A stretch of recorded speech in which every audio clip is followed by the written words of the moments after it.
We were lucky to be involved in about two minor renovations and then one major one in 2008, which was spectacular. And so, yeah, the room has evolved from an 80s NHL locker room to, arguably one of the best in the NHL, in the top 3 or 4 right now. I look back at the '92 playoffs, which was mentioned to Terry, and walking after the end of the first period, and the dressing room was a foot of sewage was in it. Okay, yeah, the pipes had broken up top and it all come down and stuff like that.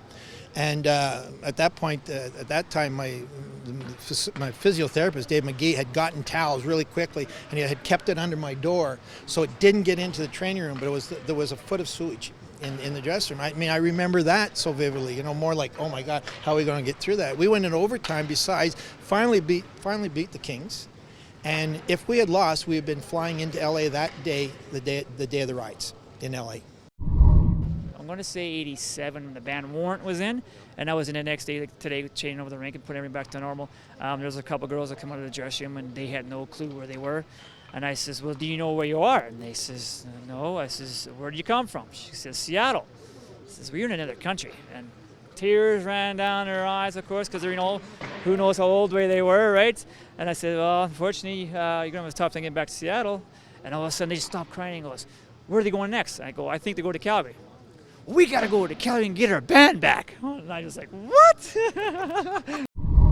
There's definitely been some unusual things.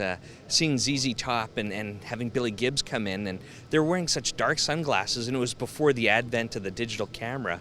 So he was walking around with a woman on his arm and just randomly taking photos, but not aiming the camera. It was the weirdest thing I'd seen. He just walked around. It was very weird. I still have a lot of friends that work here in the building, and I always stop to chat to them. I don't know, if they're going to the new building, if they're staying here and stuff. But it's always good to see the faces around here, which I won't be seeing next year in the new building because, change is change, And it's exciting going into the new building, but it's sad, seeing, like all the banners behind me and things like that, just it's sad, but then again, in the same sense, it's exciting